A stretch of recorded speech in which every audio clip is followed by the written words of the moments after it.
tardes, good evening, bienvenidos. Welcome to the Instituto Cervantes in Manchester and Leeds. I am Carlos Pulpillo, the cultural coordinator of the center, and we are delighted to commemorate the International Translation Day. To contribute to this celebration, the Instituto presents a dialogue focused on the poetry translation with three experts such as Jordi Doce, Luis Castellví, and Antonio Martínez-Arboleda. Thanks to them for accepting our invitation and sharing their experience in poetry translation from different perspectives. Before passing the floor, I will introduce them in the order of intervention. The first one is Jordi Doce, who holds a PhD in literature from the University of Sheffield with a thesis on the influence of English Romanticism on contemporary Spanish poetry. He has translated poetry of Winston Auden, William Blake, Lewis Carroll, Anne Carson, T.S. Eliot, Sylvia Plath, or Charles Simic, among others. In 2018, he published El Libro de los Otros, which brings together the annotated translations of poetry that he published on his blog, and he currently coordinates the poetry collection of Galaxia Gutenberg Publishing House. His latest collection of poems are No Estábamos Allí and Maestro de Distancias. The second of our guests is Luis Castellví, who holds a PhD in Hispanic Studies from the University of Cambridge.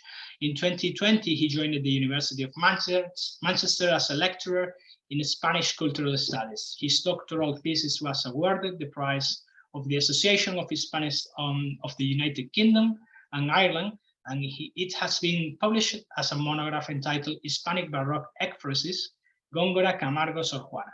Luis is also a literary translator from English into Spanish, and he recently published In de Fiesta, Últimos Poemas, about the Australian writer Clive James, and in autumn he will publish El Triunfo de la Vida, the last masterpiece by Percy Shelley. Finally, I introduce Antonio Martínez-Arboleda, who is Principal Teaching Fellow in the Department of Spanish, Portuguese, and Latin American Studies at the University of Leeds, and he's also poet and translator. As a cultural activist, he directs the International University Translation Project, La Cátedra de Artemis, and the poetry group Transforming with Poetry. He is the delegate in the United Kingdom of Revista Cátedra. But before we start, let me inform you that if you have any questions, you can write them down in the chat box or unmute yourself in the 10 minutes Q&A we are going to have after the conversation. And without further ado, I pass the floor to Jordi Doce. Thank you very much. Thanks very much, Carlos. Good evening to all, and it's wonderful to see so many people interested in poetic translation and willing to celebrate with us the International Translation Day.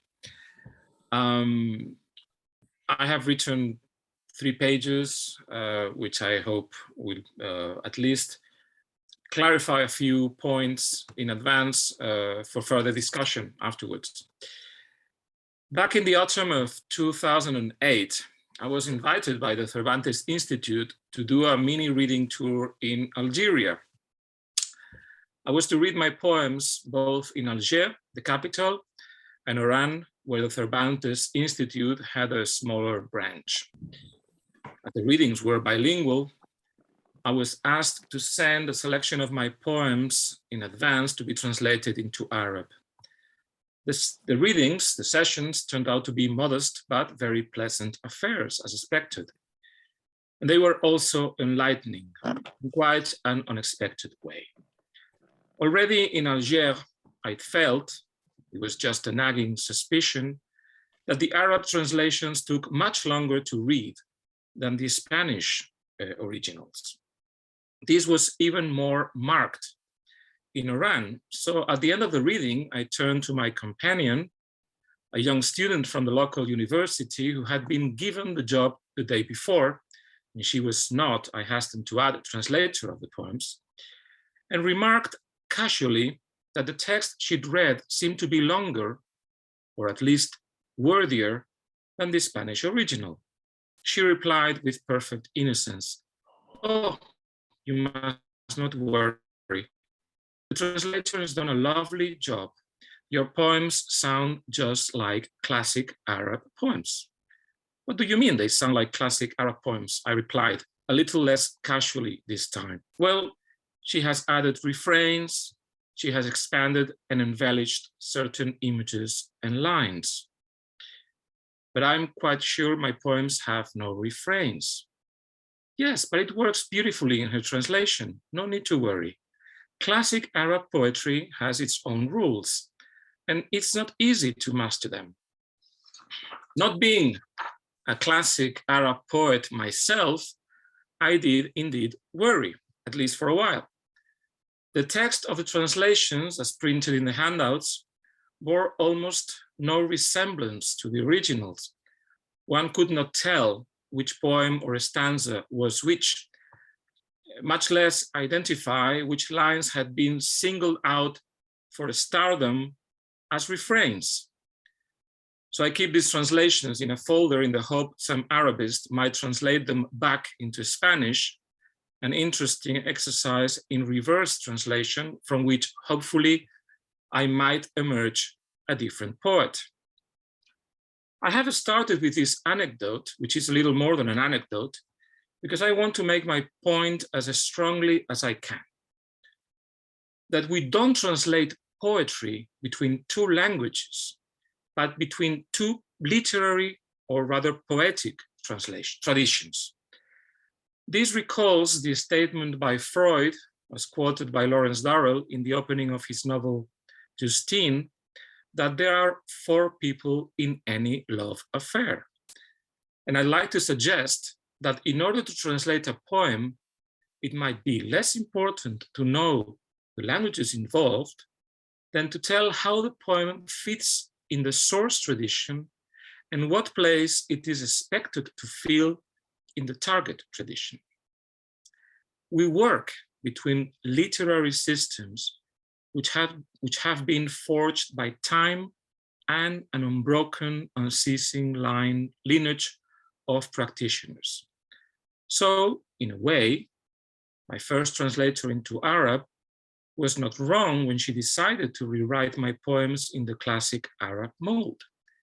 She was trying to fashion a poem in her own tradition, or what she thought was hers, her own tradition. Of course, she could have chosen a more contemporary mold, that of, say, Adonis or Mahmoud Darwish. But she probably felt it was too risky or avant-garde. Or perhaps she was not even aware those models, those role models were available to her. In any case, she made her choice and stuck to it. In other words, a translator of poetry does not work between languages per se, the French or Spanish or English, spoken in the street or read in newspapers, the language we use with friends and family, in the school or in the office, but between two forms of a rather artificial construct called tradition, a construct which has a historical nature, as I said before, hence the difficulty that my Arab translator had in choosing which mold she had to work with. Even now, when literature has become an international affair, as shown by the sheer number of literary festivals in Europe, and writers influence each other across boundaries of all kinds, the weight of tradition is still there, even more so when it is not sensed or identified properly. It is the medium where we grow and develop, which we take for granted, and where we take our cues from. This is particularly true of poetry, where attention is given to each single word, to the way a sentence unfolds or is cut short, to sound, rhythm, and syntax. And in truth, we become poets by reading other poets in our own native tongue, in our own native tradition. So a translator of poetry needs to know his source and target languages. Yes, but more importantly, he needs to know about poetry and about the poetic and literary traditions associated to these languages. A text always implies a context, and there is an obligation to know where things come from and ultimately where or how they can fit in. Philip Larkin and Ted Hughes, to name two recent modern English poets, may have been contemporaries, but they used language in such different ways and latched onto such different role models that any attempt at translating their work needs to make sense of the gap between them. And I'm reminded here, for instance, of the desire that Borges, the Argentinian writer, expressed when his poems were first translated into English. He said to his translator, Norman Thomas Di Giovanni, he said, make them very Germanic, make them very Anglo-Saxon, because that was the tradition to which he wanted to latch onto, he wanted to be part of. I have lost count of the times I've been told by somebody else, I have translated short stories, novels, but poetry, no, I would not dare. And there follows a suspicious gaze, even a sort of untold accusation that I am bold enough, even arrogant enough, to translate poetry. How can you? In fact, it might be easier, it normally is, to translate a sonnet by John Keats than a short story by Rudyard Kipling, say. And believe me, I have tried. We should remember poetry is and always has been a highly formalized literary medium, a trait which also applies to more freewheeling poets such as Whitman. This turns to be a blessing in disguise, because some forms are international, at least in a European context. And it's usually easier to find an analogy for a form than a translation for a word. The sonnet form, for instance, exists both in English and Spanish poetry, and it implies a logic of thought, a way of organizing emotions and ideas, which remains basically the same. In poetry, we operate at line level. That is, we try to make sense of each line and of each group of lines, a stanza, in rhythmic, oral, and semantic terms. There is no such thing really as a word-by-word rendering. We work taking the poem as a whole, and then we pull it apart, stanza by stanza, line by line, noting the line breaks, the changes in pace, the sudden shifts, the feel and tone of the thing, appraising the relationship between sound and meaning each step of the way. Another frequent grumble or complaint is that there are as many different translations of a poem as there are translators. Which one should I read? I hear people ask. The sheer number of translations seem to detract from their value. Why is there not a single, ultimate, definitive, authorized version we can all rely on? Well, why should there be?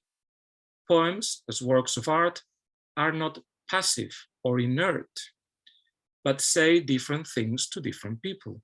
Each and every one of us, as recipients, has a different take on a book, a film, a TV series. Our engagement with things is a way of infusing them with life. We bring to them our hopes, our desires, our fears, our expectations, highlighting what is relevant to us and discarding or ignoring or even diminishing what is not. Same with a poem. At the end of the day, a translator is nothing but a reader, a very close and attentive one, and even a reader bordering on the neurotic, if we are lucky. And even the most faithful and informed and accurate of translations is ultimately an interpretation, a personal rendering, which brings objective reality, facts of composition, biographical and historical information or background, to the realm of the subjective. If a poem is any good, it will, in fact, it should yield many different and hopefully valid translations. And I'm reminded here, for instance, of that famous sonnet by Rilke, the sonnet about the archaic torso of Apollo. I have not tired of reading different translations of that sonnet into as many different languages as I can. Poetry is what is lost in translation, Robert Frost famously said. Thing is, everything is lost after a while, due to the passing of time, decay, mix-ups, misunderstandings, oblivion, neglect, etc. The theoretical objections to translation are many, are serious, and cannot be brushed aside. But as the Spanish poet Jorge Riechman put it once, against the theoretical impossibility of translation lies the fact and the actual practice of translation since the beginning of time. It's the only way we can make sense of what is alien, and the only way we can carry our message across the border. I have always believed that poetry is a form of emotional and intellectual energy. Energy put into or channeled into words. The first law of thermodynamics, as we might remember from our studies, states that energy can neither be created nor destroyed, only altered. Perhaps we could rephrase Frost's maxim, so it says, poetry is what is altered or transformed in translation. It's certainly a more fertile and a more generous approach, as I learned myself the hard way during my trip to Algeria. That's all for the moment, and I hope at least I have been able to talk about 2 or 3 points related to translation, and perhaps we can discuss further in a chat at the end of the session. Thanks very much.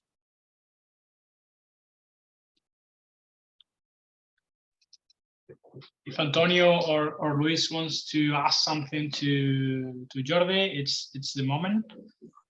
You want to add something? I mean, yes, I could ask a question to Jordi, if I may. Jordi, could you give us any example of how your knowledge of translation theory has informed your practice as a translator? I don't think, to be frank or to be honest, I don't think my knowledge of literary, of translation theory actually helped me translate better. I've learned translation, or I learned to translate by translating a lot and making a lot of mistakes. And basically on a trial and error basis. What reading translation theory back in the 1990s helped me was to be aware of all the subtleties and all the, let's say, the way literary translation is at the core of literary theory. We could probably understand better poetry and literature if we place literary translation at the center of the discussion. So it made me aware of the subtleties of the task, of certain dangers that I could incur, but it didn't really make me translate better. Something I wanted to add, which I haven't mentioned in my very brief talk, is that traditions are historical constructs. I said that, but I always think, I mean, sometimes people say, oh, it's impossible to translate this poet. You know, this particular poet or this particular work, it's impossible to translate. Well, I won't say something is possible or impossible. I'm just saying, perhaps it's impossible now. Perhaps at a different point in the history of this tradition or in the evolution of this particular tradition, it might be possible to translate that particular poet. I'm thinking, you have translated Clive James. I think it would have been much more difficult to translate Clive James' poetry in the 1970s in Spain, when there was a very almost no tradition of narrative poetry, where any poetry that had a prosaic element was disparaged or was neglected.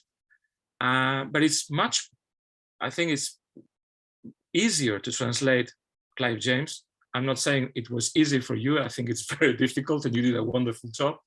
But I think it's easier now because in the past 30 years, Spanish poetry has become more narrative, more down to earth, more streetwise. It has brought a more narrative and even more essay-like tone. You know? So I think it's a bit easier now because the Spanish tradition has evolved, has changed slightly in the past 30, 35 years. So I think this is what happens. And there's also the impact of translation. So sometimes certain poets are translated into a different tradition and they bring about changes in that tradition. They help enrich, but that's another subject. And I've already talked too much.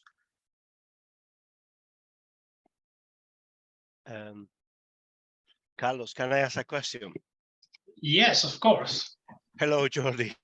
I really enjoyed what you said. Very, very interesting, and I'm sure the audience is enjoying it as much as I am. I have a difficult question. Yeah. Yes. I'm often told that, you know, when somebody translates from Spanish into English, that the poem has to read in a way that the reader will not be able to tell that that's a translation because it is very domesticated, you know, it's very adapted to that tradition that you mentioned before, because you are translated into a poetic tradition rather than just into another language. Do you think that in a way, the role of the translator should also be exposed, you know, to expose the reader of the translation to that foreignness that comes with translations that sometimes, you know, may look too literal, but that convey an element of the source language. Because I often think that, you know, I want to give the reader a more, you know, culturally Spanish experience, yeah, even if it means a little bit of a shock, even if they don't feel so comfortable, because, you know, in translation you are also showing other things apart from the images and the, you know, it's not just your personal interpretation into the target language, but something else. I wonder if you know, I think it's a great question, and I think it helps clarify my point, because obviously I wrote a 10-minute, 9-minute talk, and you know, you have to be very synthetic. But obviously that there are two ways of looking at this. There is a way of, you know, domesticating the text, bringing it into our language, and taming it and making it wholly native, and say, okay, you know, I'm going to translate this poem so it reads like an English poem. And there is the Walter Benjamin way, as he wrote in his famous essay on translation, which is that the translation should retain a degree of strangeness, should enrich and widen the target tradition by bringing elements from that other language and from that other tradition. My take is that this comes about quite naturally. I mentioned before Luis' translation of Clive James. Luis is trying to bring Clive James into Spanish using Spanish meters,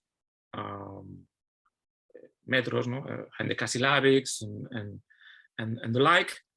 But still, if you read the poem in Spanish, there is a degree of foreignness there, which is intrinsic to the original.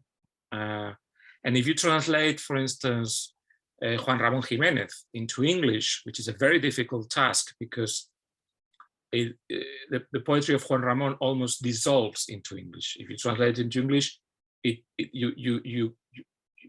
there is the danger that it becomes almost nothing. It kind of dissolves into the new medium. There is a strangeness intrinsic to that poetry. So whenever I have translated, for instance, when I translated Oden, even if I tried to create a poem in Spanish, it sounded like nothing in Spanish. It sounded like nothing else. I could not find any, I mean, perhaps a few poems by Gil de Viedma and perhaps a poem by Cernuda, but there are many poems by Oden that even if I try to make them sound, to adapt to a Spanish meter, that even if I try to make them flow, even if I try to make them sound like a poem in Spanish, they sounded like nothing else. They were intrinsically or tacitly alien and foreign. And the readers perceived that, so felt that. So you have to negotiate that, and at the end of the day, that's your option. You know, whether you want to make it more native, whether you want to make it very, very foreign. That's your choice as a translator, and you have to be honest with the reader, and state your aim and state your true objective, your true purpose. But at least between Spanish and English or British poetry, that foreignness is more or less, as I said, implicit most of the time. I don't know how you feel about that, or perhaps Luis can now. I mean, Shelley is a different thing, especially in this poem he has translated. But perhaps he can enrich this. Thank you. Perhaps we could, yeah. Well, now is the time to Luis. We can continue with you. So the floor is yours, Luis. Yeah, thank you so much. Let me share my screen because I have a short presentation. Is the presentation visible to all of you? Yes, it is. And you hear me well, right? Yes. Excellent. So I'd like to start by thanking the Instituto Cervantes for this generous invitation. And I would also like to start with a disclaimer, which is that unlike Jordi, I'm not a specialist on English Romanticism. And I must confess that a year ago, I didn't even know Shelley at all. No. But I read him. I started reading Shelley in autumn 2021. And I found out that this poem, The Triumph of Life, which is his last poem, I realized this is an absolute masterpiece. And it's a poem that almost no one knows in Spain, as far as I can tell. And also not many people know it in England either. This is a poem that Shelley wrote in the last 2 months of his life. So in the summer of 1822, he wrote it while sailing on a boat, on his boat called Don Juan, on the coast of Lerici in Italy. And he couldn't finish the poem because he accidentally drowned in that sea in 8 July 1822. So the poem it has 544 lines, and it's a difficult, challenging, mysterious poem, among other reasons because it's uncompleted. He could not finish it because of this tragic death. So it's interesting because Shelley wrote this poem in 1822. As far as I know, no one translated it into Spanish for almost 200 years. I could be wrong, but I haven't been able to find any translation, any published translation until recently, when actually in the last years we have seen two translations, one from 2019, another one from 2021, and my translation is the third, at least that I've been able to find, like, as published books. No, but again, I could be wrong.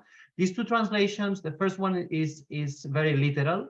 The second one is more poetic, but both appeared within broader anthologies. The first one is an anthology of poetry by Percy and Mary Shelley, and the second one is a very extensive anthology of the poetry by Shelley himself.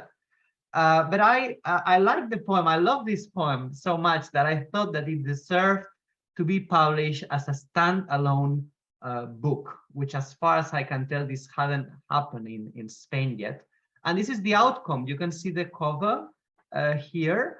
And we've just, I mean, the book is actually, as I speak, it's now being distributed among the bookstores in Spain. So it will be available for sale like in a week or two. So it's very, very new.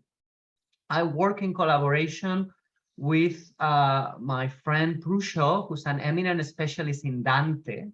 And that is important, as I will say later, because Shelley was actually imitating Dante. Like, this poem is the greatest example of the influence of Dante's in English literature. So it has an introduction by Prusho, and we also work together on certain endnotes, because even though I wanted to produce a self-sufficient translation, some references to historical figures in the poem are a bit obscure, so we thought that some endnotes would help. No, it's not an erudite critical edition. Like, we wanted to make the book available to as many people as possible, but still we thought that a few endnotes and an introduction would help to frame the work. This beautiful image in the cover is actually a drawing by Shelley himself. We went to the Bodleian Library in Oxford, and we examined these wonderful drawings that Shelley was sailing and writing his poems, and his manuscripts are full of drawings of boats. So we chose one of them for the cover, which is the one you can see here. And we also like the fact that you can see some letters of the poem emerging from the boat, which is wonderful, because that's exactly where he wrote the text. Now, as a translator, I had to face several challenges, and I had to make many decisions, almost as many as both Shelley drew in his manuscripts. And one of them, of course, had to do with the meter. So I'm going to spend a few minutes discussing the different options and the final solution that I came up with. And at the end, I will devote a minute or two to the issue of the rhyme. Now, the problem that we have when translating English poetry into Spanish, we have several problems. So one of them is that English is a language which is often more concise, and it's richer in monosyllables than Spanish. And that's one of the reasons why English is such a wonderful language for poetry. Now, the problem is that if we take the meter used by Shelley, which is arguably the most classic meter in English poetry, the iambic pentameter, it sounds like the endecasyllable, like the 11-syllable verse in Spanish, but often a iambic pentameter has more content that actually doesn't fit in just 11 syllables in Spanish. So that's the main issue, that's the main problem. No, and this might sound a bit abstract, but I thought that maybe with an example, this would be clearer. So let's take line 368, over lily-paven lakes mid silver mist. Now, if we translate this literally, you can see the literal Spanish translation underneath: sobre lagos pavimentados de nenúfares entre la niebla plateada. If we are benevolent, we might call this free verse. If we are not so benevolent, we might call this just prose, or maybe poetic prose, if you wish. No, but that's an option actually chosen by some translators because it's more straightforward, and at least it gives you all the meaning, right? But the problem is that it doesn't sound really like poetry in Spanish. And my goal was to produce a book that even someone who doesn't have any knowledge of English, I wanted someone with no knowledge of English to be able to read the Spanish translation and enjoy Shelley's poem as a poetic artifact in Spanish. So for this reason, I dismissed the literal translation. This wasn't an option for me. I experimented a bit with the Alexandrine, which is also a long verse in Spanish, consists of 14 syllables, 7 and 7. Let's see how this line in English sounds as an Alexandrine. Sobre un mar de nenúfares, entre niebla de plata. This sounds more poetic. We keep all the meaning. We keep not only the nouns, but also the prepositions. But there's another problem, I think, which is that the rhythm of the Alexandrine is a bit slow when you read it aloud. I think Alexandrine works very well in translation, maybe for shorter poems like sonnets. But this is a poem of 540 plus lines. So a poem of this length written in Alexandrines, I think it would be a bit exhausting for a reader. So I didn't find this satisfactory. Another option was to combine Alexandrine and endecasyllables, so 14 and 11, but Shelley is consistent. He always uses the iambic pentameter. So this didn't work for me. And at the end, I thought, well, I mean, the verse with the longest tradition in classic Spanish poetry is the endecasyllable, the 11 syllables. Niebla de plata, lagos de nenúfares, this would be the rendition.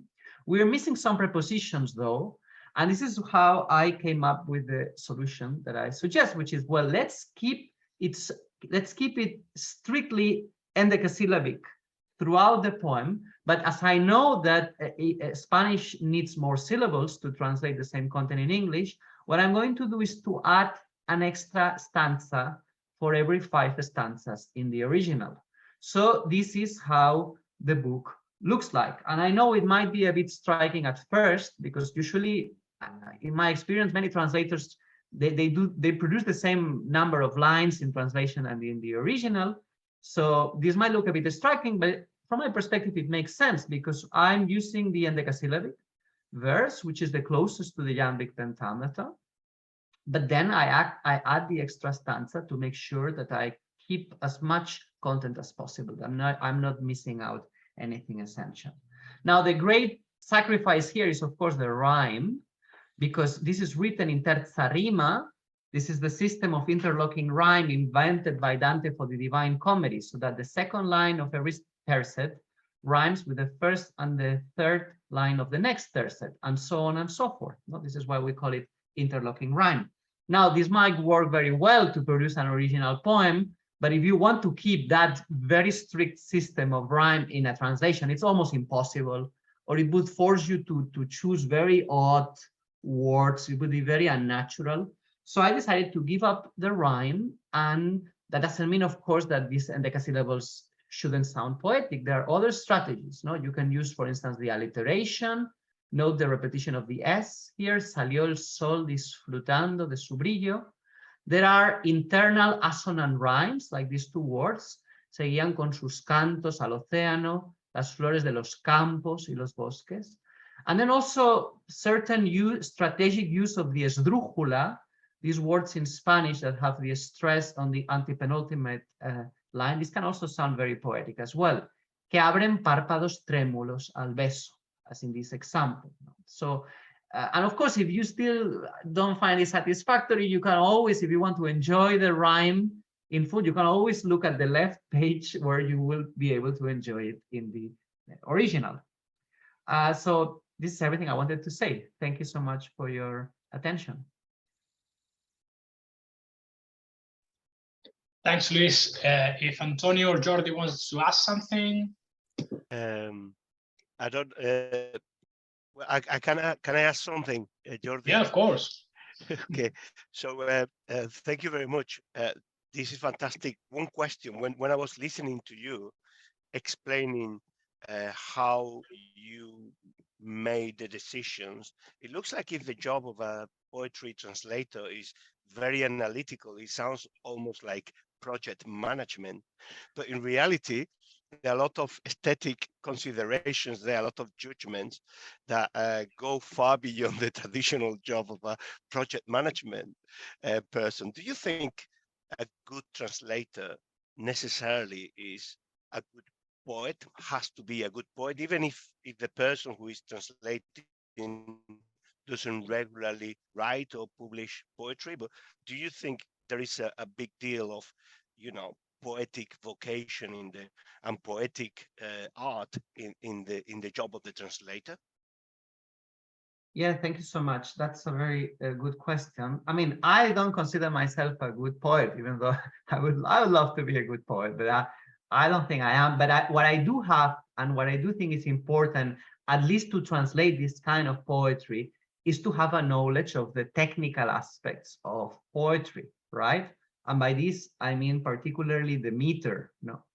I think, I mean, if you're translating like a poet, a more contemporary poet who wrote in free verse, then maybe that's not necessary, because you can write in free verse in your translation as well. But if you're writing, I mean, Shelley, he's a craftsman of English verse. I mean, this man probably he's the only author, as far as I know, in the history of English poetry, who managed to write a masterpiece using the terza rima, because this is something I should add now. Romance languages have many more rhymes than English. And therefore, following Dante's system of rhyming every second line with the first and the third of the next, that's extremely demanding for any poet. You can do it in Italian or Spanish, perhaps a bit more easily. It's still hard. But in English, it's really, really demanding. It's really, really difficult. No? Lord Byron tried with the Prophecy of Dante, which is another interesting poem. But the only masterpiece, as far as I can tell, is Shelley's poem. So in order to render a poem of this nature, which is so technical, into Spanish, I think, I'm not sure if you have, I mean, you need to have certain poetic sensitivity for sure, and be familiar with the tradition as Jordi Doce. But I think that knowledge of the technical aspects of poetry, and particularly of metrical aspects, is essential. I wish to congratulate you, Luis, for your translation, which I had the privilege of reading a few weeks ago. I think you nailed the point about metrical, trying to find a metrical analog or equivalent. We were talking about the Alexandrine, for instance, but obviously Shelley is trying to imitate the Italian terza rima, which is a 10-syllable line. So I think we should actually translate it into an endecasílabo español. But the thing with the Alexandrine, with the 14-syllable line, is that it's very symmetrical, and both halves of the line kind of compensate each other and make the line very weighty, very, it doesn't flow as easily. And the endecasílabo has a more uneven flow, a more uneven balance. So I think it's easier to move around it. But the problem with the two halves of the 14-syllable line, which, they have two halves of 7-syllable lines, is that it kind of, I don't know, it just waits on it doesn't really flow. They cancel each other in a way. And it's basically used for heroic couplets and things like that. So I think you've done a great job here, using the endecasílabo. I think that's the. But I think the good thing about the way you've presented this work is that you've made your decisions clear. You've made your choices and you've stuck to them. And I think a translation has to be coherent. It has to be cogent. Once you make a decision, you have to stick to it. So you can have different translations which emphasize different aspects of a poem. So somebody wants to emphasize rhyme. Well, okay, it's, if he wants to, or he or she wants to do it, it's all right. What is needed is that it works nicely in translate. It works nicely. If it doesn't work well, then it's a wrong translation. It's not a good translation. So in your case, I think it works beautifully, and I look forward to reading the book, really. Thank you so much, Jordi. I really appreciate it. I totally agree. It's beautiful. It's truly beautiful. Thank you. And now we continue with our last guest, Antonio Martínez-Arboleda. Antonio, all yours.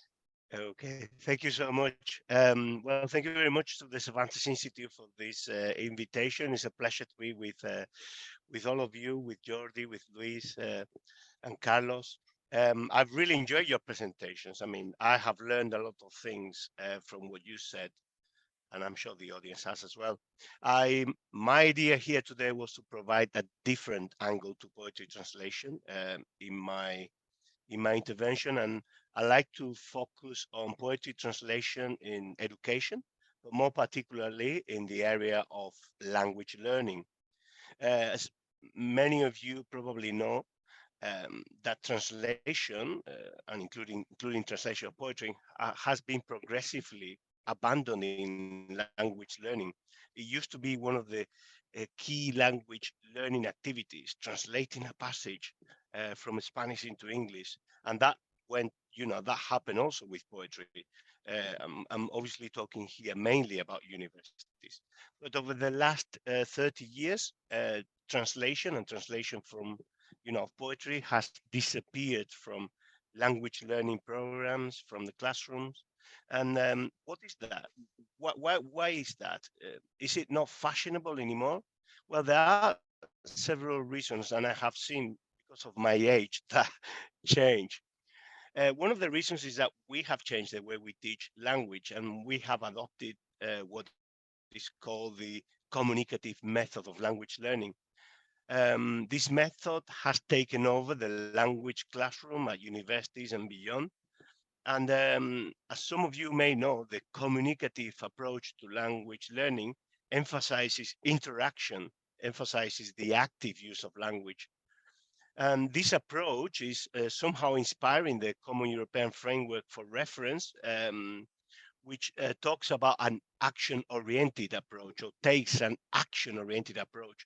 So under this new paradigm, poetry translation is considered more of a speculative or academic exercise with not great relevance for language learning. And if you examine contemporary books of language, teaching methods for Spanish or for English, there's very, very, very little room, if any, to translation, never mind poetry translation. But there is another reason why there is not poetry translation in language learning anymore, and is that poetry translation, and translation obviously as well, has become a very specialized profession. A good translation requires much more than simply being competent in two languages. And in the case of poetry translation, like we discussed before, it can be also considered an art. Why not? So this doesn't mean that poetry translation has been abandoned at universities.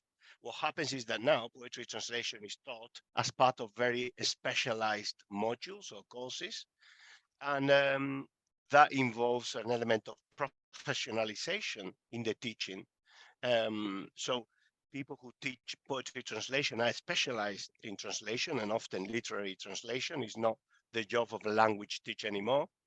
And translating is not considered a way, an additional way to learn linguistic competencies within the language learning course. So I personally support the communicative method. Of course, I'm not against it. This method is based on the idea of language for action.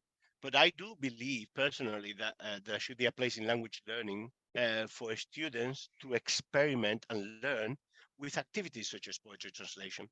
So when I was a language coordinator at the University of Leeds, I was language coordinator for a number of years. I set in motion, I invented a type of portfolio of autonomous learning as part of language modules in which students could incorporate extracurricular activities in their learning and the assessment. And poetry translation and commenting on poems was one of the tasks that the students could incorporate in their learning within Spanish language learning modules post-A level. So this worked very well for many years at the University of Leeds, but obviously you have to think that there is a tension here between these type of activities and the contemporary methods of language learning and teaching, the textbooks and the teaching cultures. So in a way, I feel that the value of translation of poetry has been questioned because the method is extremely focused on the so-called language in action. And that means that translating poetry does not make, the thinking is that obviously because translation poetry does not necessarily make you fluent, it doesn't contribute to your fluency, we don't include it in the program. So I wanted to rebel a little bit about that, yeah. Not only because of the formative value that I think for language learning, experimenting with language, analyzing language in depth, but also from a critical pedagogy perspective. So I decided to set in motion the project I'm going to show now on the screen. Let me see if I can share, because my computer has been playing up a little bit in the last minutes. Okay, so here you see, can you see my screen, Carlos? Yeah. Yes. Okay. Yes. So I set in motion this project, this web page that originally has the support of the program Hispanex of the Spanish government. And originally, the project was simply a project of digitization of poetic festivals, poems of poets participating in poetry festivals, and the creation of open education resources with those poems. So you have here the anthology of 2018, you have 6 different pages, and there was a little bit of an element of translation, yeah? So these are the poets who participated, well, some of them. I have all of them here in the, you can see that there is Antología 1, 2, 3, and so on, yeah? And then obviously there were other things as part of that project. For instance, a channel of poems read in those festivals by poets who participated, and they became open education resources. We actually have a form that the poets had to sign, agreeing that the poem would become an open, or the video and the poem would become an open educational resource with Creative Commons licenses. And there was an educational aspect of it. We created a collection of Spanish language learning exercises, interactive, using poems and videos of the poets of the festival. Yeah. But then I decided to go a little bit further. By the way, there is in the website, there is an article that I wrote about this project. Yeah, it's called Artemis Poetry in the Age of Reversion. But then I decided to go a little bit further, and I thought, why not embracing poetry translation as the core of this web page? So I set in motion the La Crátera de Artemis. So I talked to some colleagues, some fellow poets from Valencia, Gregorio Muelas Bermúdez and José Antonio Olmedo from Revista Crátera, and we came up with the name La Crátera de Artemis. And La Crátera de Artemis is simply a digital festival of poetry translation. You can see here that we have 3 editions, 19, 20, 21, 22. Let me show you the, this is the Revista Crátera, which is supporting our endeavors here by facilitating contests, etc. So what happens, I'll explain how this works. Yeah, it's very simple. So La Crátera de Artemis is an open space for publication of poems written originally in Spanish, although we also have Catalan, poems originally translated from Spanish by university students in different countries in collaboration with their lecturers. Yeah. So, for instance, if you are in the University of Łódź in Poland, you translate Spanish poetry into Polish. So each colleague, each fellow tutor, lecturer in each one of these universities offer the students the possibility to participate and translate poems of their choice. And then the students have to ask for permission from the poets. And then they translate the poet into their language, in the language of the country where they're based. And the tutor, the lecturer, acts as a supervisor, as editor. It's up to them what they do. You know, I have full confidence in the way they approach this. And once they have translated it, we record the poem in Spanish and in the target language, and we publish it. Let me show you examples here. This is a poem by Amparo Arróspide that we translated here at Leeds, and it has a recording in English. It wasn't a pointless question. It wasn't a pointless question, sitting beneath the tea tree, nor a finale, nor an addiction to life in Cali Grand. So one of the important things here is that this is not a competitive endeavor. I like to move away from the idea of competition. I don't have a limited number of gigabytes in the hosting of the web page. I don't need to be selective. Yeah, this is not about the number of pages. I'm not a publisher, traditional publisher. So if the tutor in Poland or in Scotland sends 7 poems, and the tutor is happy with those 7 poems, and the students are happy with them, so 7 poems get published. There is no competition between the students or the different universities. And the way I approach it in Leeds with my own students is the following.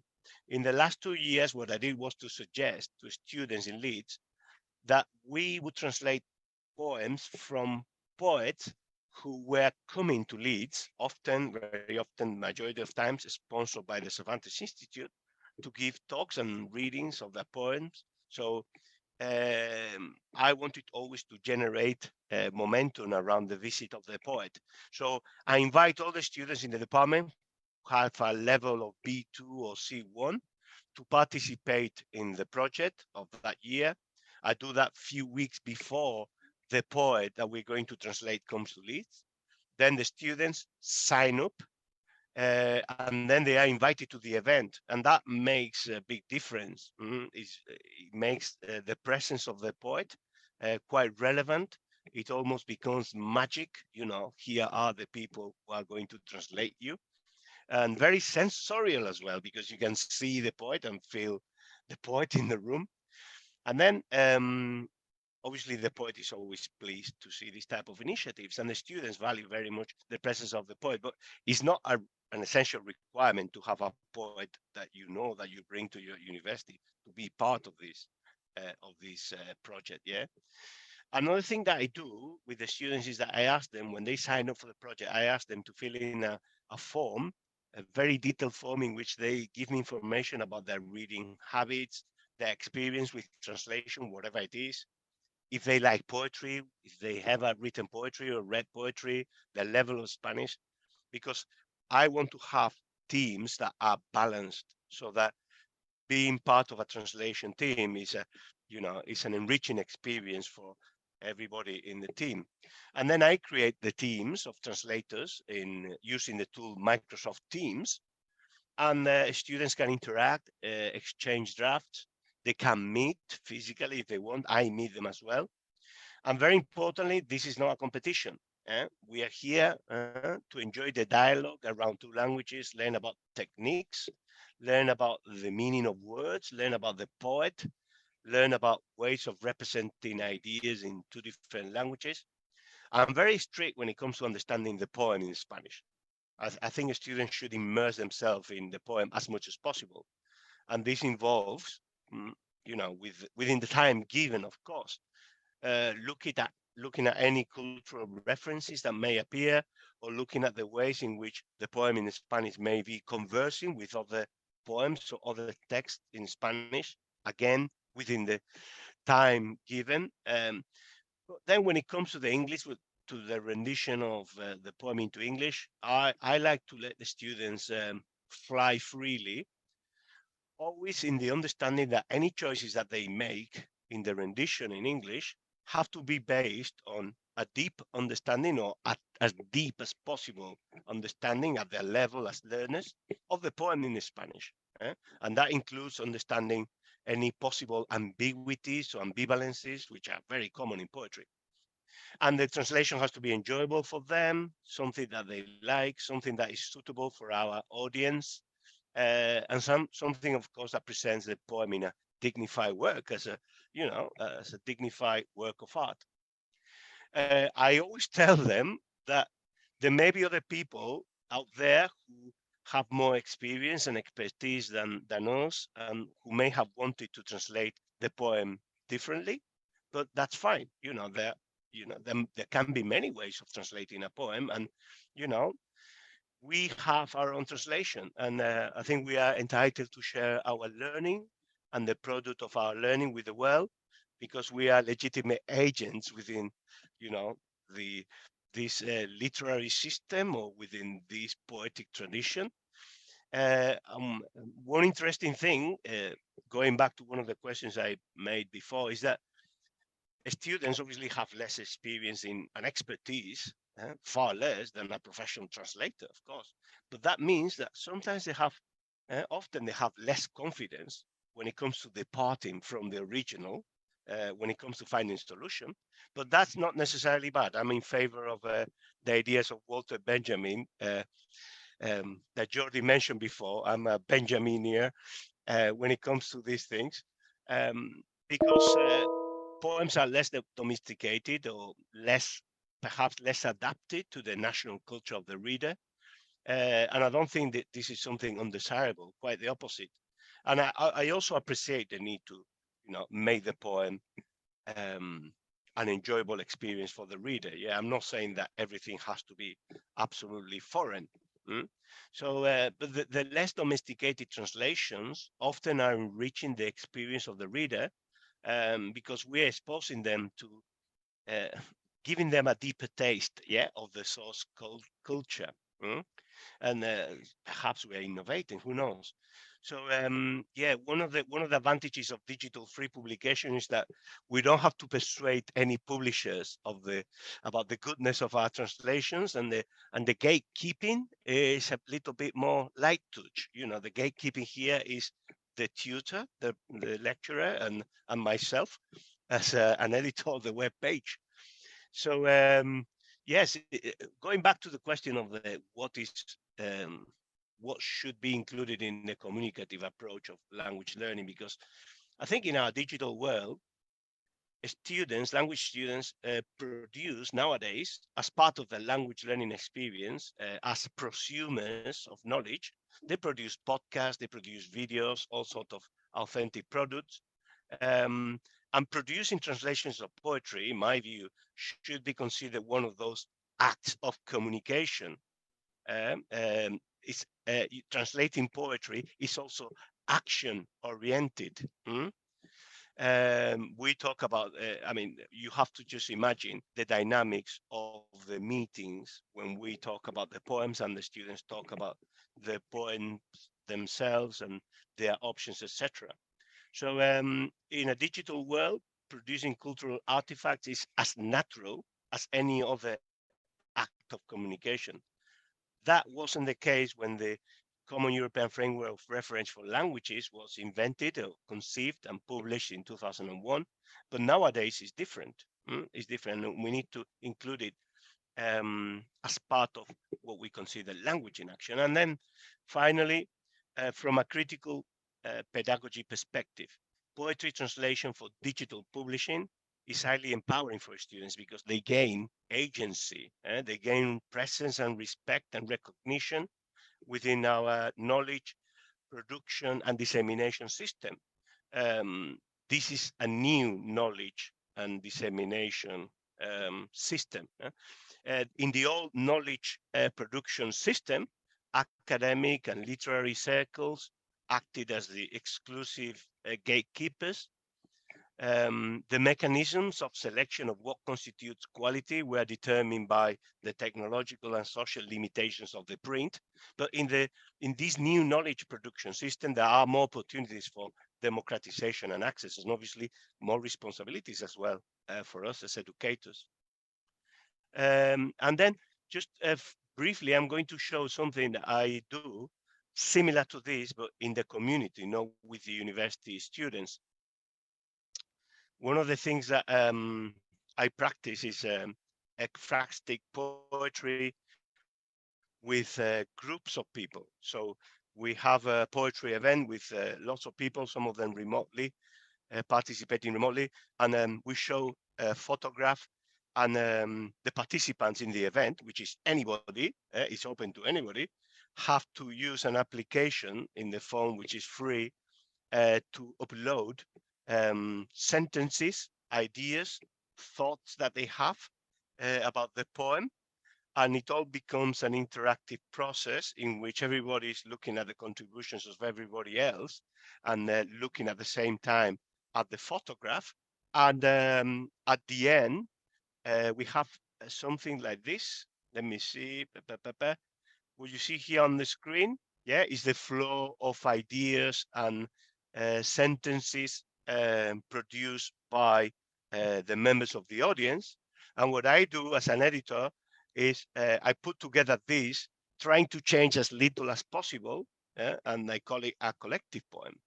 Another thing that we do is the founding translation. These are workshops that we organize with Transforming with Poetry Leeds, with colleagues who are good translators, but we all very amateurish, yeah, if you want, because we're not professional translators, but we love poetry translation. So we organize these little workshops open to the general public globally, and people come, we form the groups, and we have the challenge of organizing it, of course, and we produce translations. And you have here the example, for instance, this is Elias Alavi, is a poet from Afghanistan who is exiled in Australia. So as part of that workshop, we produce translations of his Farsi poetry into German and English, but we have produced various different combinations of languages. So this is more or less what I meant about the democratization of poetry translation when I was talking about the previous project. And that's everything. Thank you very much. Thank you, Antonio. Thank you. If Jordi and Luis wants to ask something, it's the moment. Well, I wish to congratulate you for your wonderful work, bringing poetry into the realm of the didactic and the university. I wonder, as English is quite a popular language, and probably many people know, have the poets had a temptation of intervening in their own translations, of trying to steer translation in a particular direction? How is the interaction between the group of translators and the author? In our case in Leeds, because I don't intervene in what they do in Scotland or Poland or Italy. But in my case, yeah, there has been one instance, but I wouldn't say who the poet is, but there has been one instance, of course. It depends on the poet. It depends on the poet. And you can tell who is the poet who is going to want to have some control of what is published, yeah? And one of the things that I have done when I knew this could be an issue is to share the translation before it goes live. But there are poets that we have translated who have very little knowledge of English and have, very naively, great trust in me. So they probably wouldn't, bother to try to look for an external opinion or anything like that. But yeah, there has been an instance in which, you know, we had a little bit of negotiation and edition. Yeah. I mean, because somebody, I think Mukisa in the chat room has asked, do you think the translation belongs to the translator? Is it their poem as well as the original poets? And there is this thing, you know, that whether the poet wants to exercise a certain degree of control. I mean, that doesn't happen. If you translate Shelley, for instance, Shelley is long dead, so he can't say anything. But when the poet is alive, sometimes there can be problems. Yeah, there can be problems. Luckily, we haven't had big issues at all. Good. But, you know, it's about managing the process. It's about managing the process, yeah. If Luis wants to ask, or we have a few questions in our chat box. We should let the audience ask. Yeah, it's the moment for the audience. If someone wants to mute themselves and ask, it's. There are a few questions already in the chat room, and perhaps we should go. Yeah, so I'm gonna start for Carl McLaughlin. Asked to Jordi. Jordi earlier mention of form reminds me of an issue often raised by students. Ideally, you should achieve both when translating poetry, but if a sacrifice needs to be made, should it be on the meaning side or on the form side? It depends. I would like to link this question with another question which is in the chat room, which is talking about the use of rhyme, because it came up during Luis' presentation of his Shelley translation. Sometimes rhyme can be low in a list of priorities. You know, whenever we face a poem, we make a list of priorities. What is important here to preserve? What do I want to preserve in this particular poem? And Luis, for instance, I think very cleverly, very reasonably thinks, well, rhyme is perhaps the list of my formal priorities. But for instance, a few years ago, I had the chance of translating Lewis Carroll, The Hunting of the Snark, which is a nonsense poem. It's a narrative poem, a nonsense poem too, but a poem where rhyme is very important, because rhyme creates a comic effect, and it creates the nonsense effect in a way, and it creates very strange, awkward rhymes. So in that particular case, you need to preserve the rhyme. You need to create an equivalent form in Spanish. So I had to create, I mean, the Hunting of the Snark is quatrains, is stanzas of 4 lines, and they rhyme A, B, A, A, B, A, B. So I translated into endecasílabos, into 11 syllable lines, and I could only really preserve a rhyme in the 2nd and 4th line of each stanza, because it was maddening. I mean, I almost, I'm not exaggerating. I almost turned crazy that summer. It was a very hot summer in Madrid, 40 degrees Celsius in the streets, and I was trying to find rhymes for this Lewis Carroll poem. So it starts with, they're trying to hunt this snark, which is a fabulous beast, a mixture of a snail and shark. So in Spanish, I found carualo, caracol y escualo. I could have found carabón,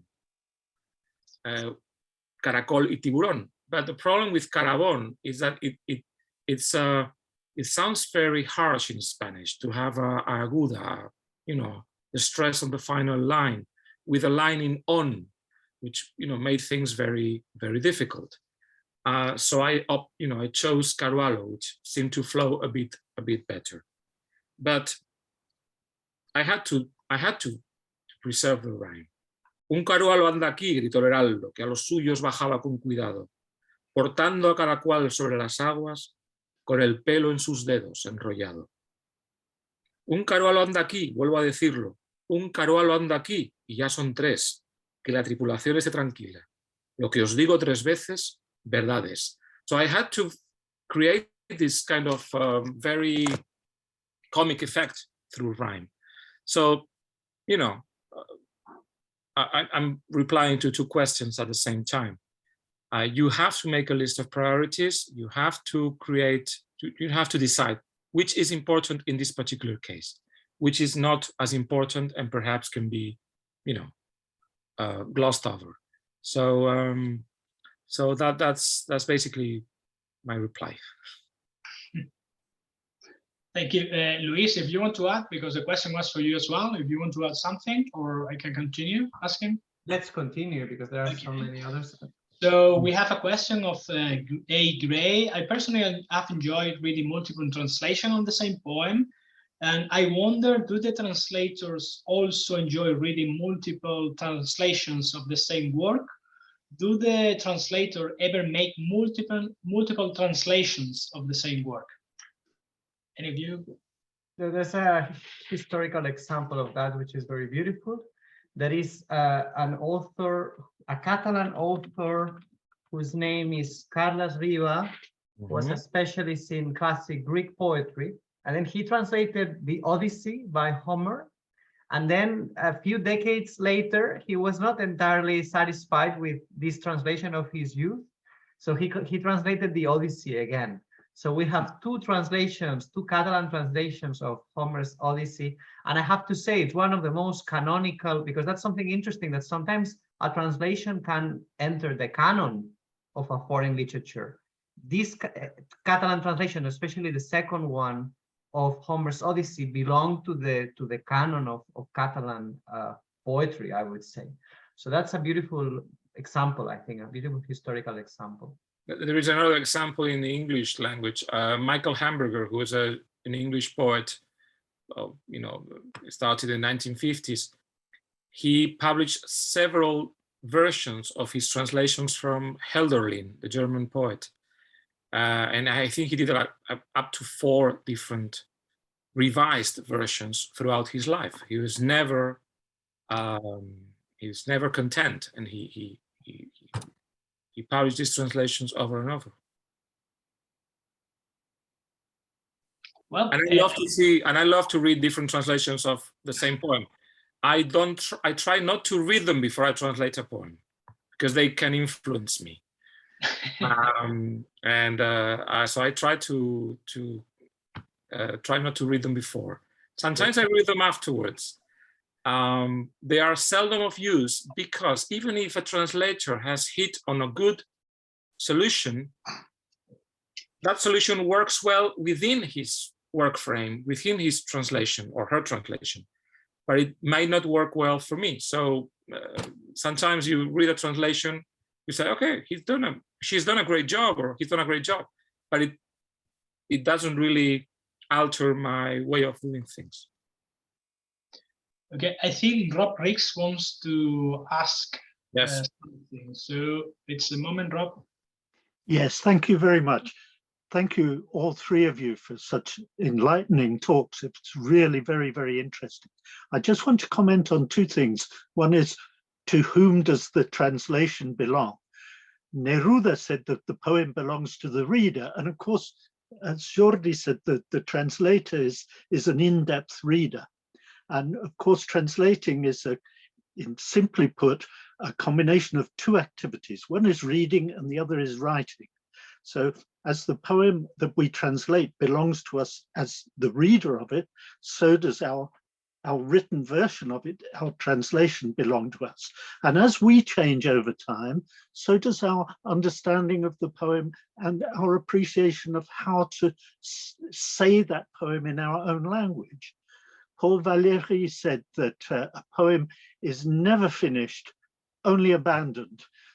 So you know, of course we have to keep going back and seeing, does this poem in my translation still mean what the original poem means to me as a reader? So that's my contribution, but thank you so much, all of you. It's a wonderful session. Thank you. Thank you, Rob.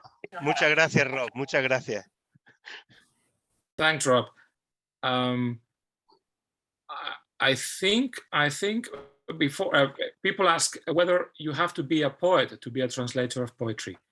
My view in this is slightly perverse. Let me make myself clear.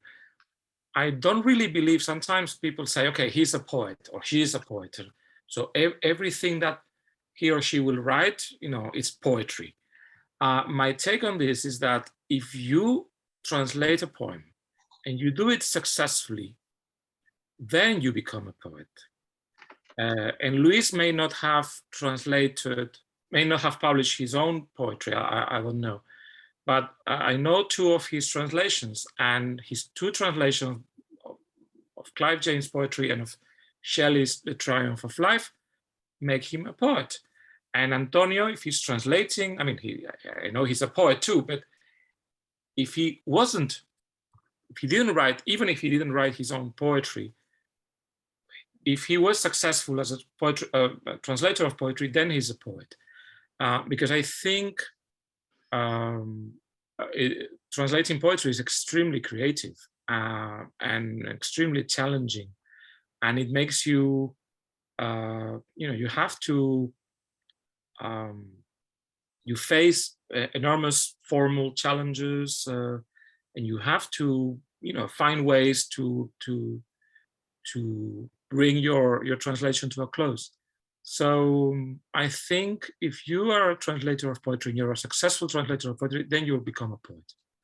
And the translation is yours. It's the author's, but it's also your work. It's yours. It's both. I think there is a joint authorship there.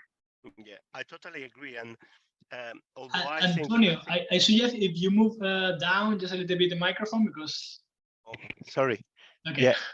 No, I totally agree. And then from my perspective as an educator, yeah, I see students who are perhaps too young to have studied translation or been to a course about poetry translation, but they have a knowledge, an understanding of what poetry is that is very much intuitive.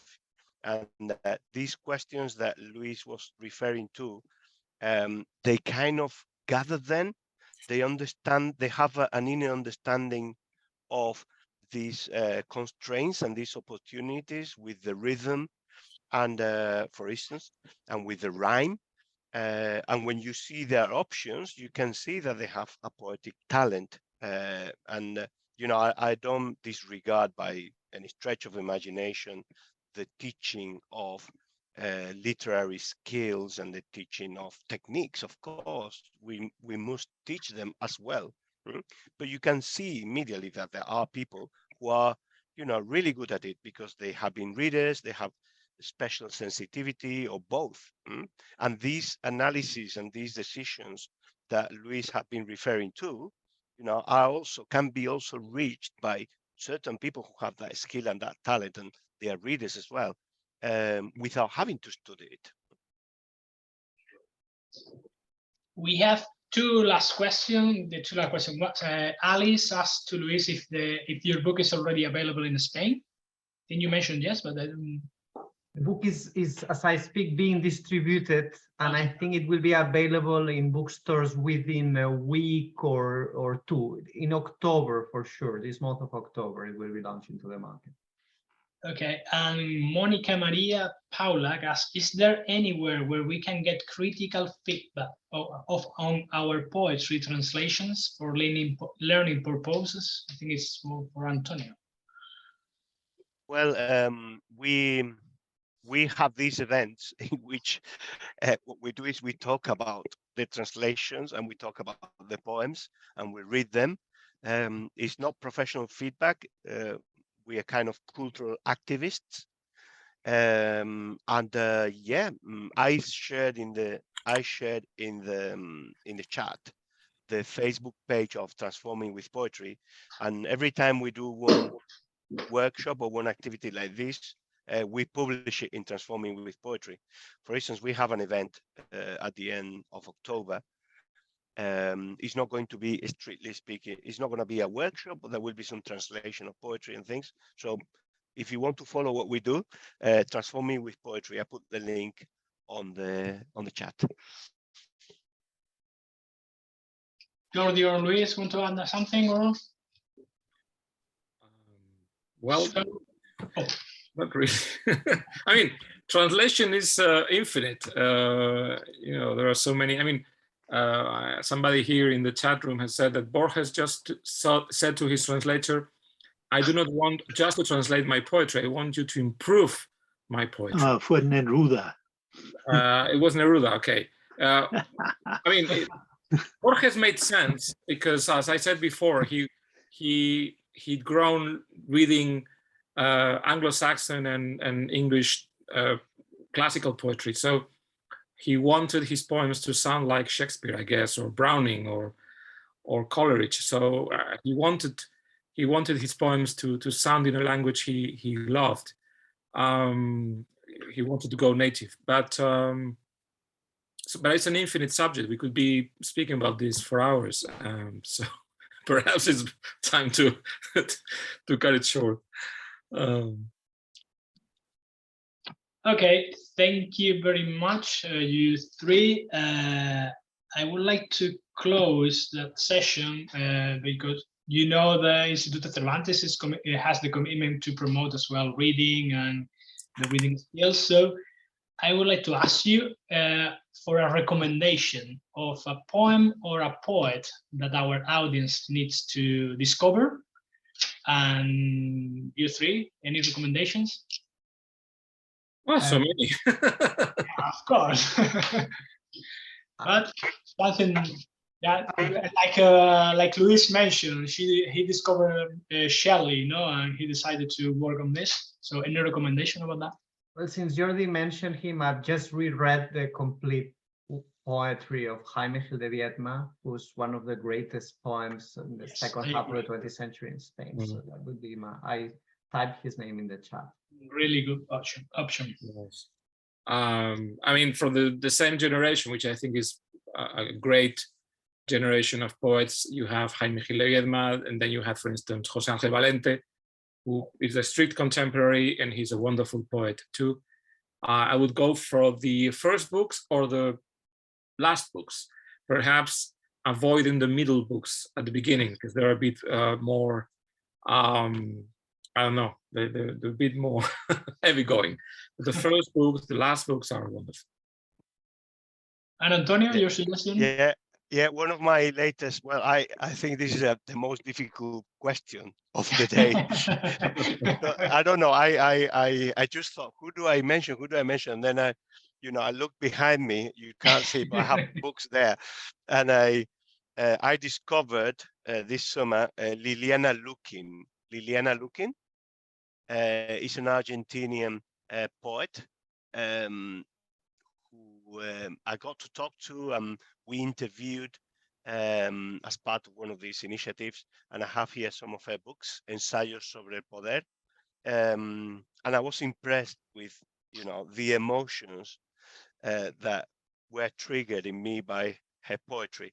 I recommend it. Liliana Lukin from Buenos Aires. I'll look her up. Well, Antonio, Luis, Jordi, thank you very much for that wonderful evening. And for our audience, we are going to continue promoting poetry and translations. So keep an eye on our cultural agenda, so you can know where is going to be our next event. Wonderful. Thank you. So many people. It's great to see so many people on the screen. Thanks a lot. Gracias. Muchas gracias a todos. Gracias. Muchas gracias.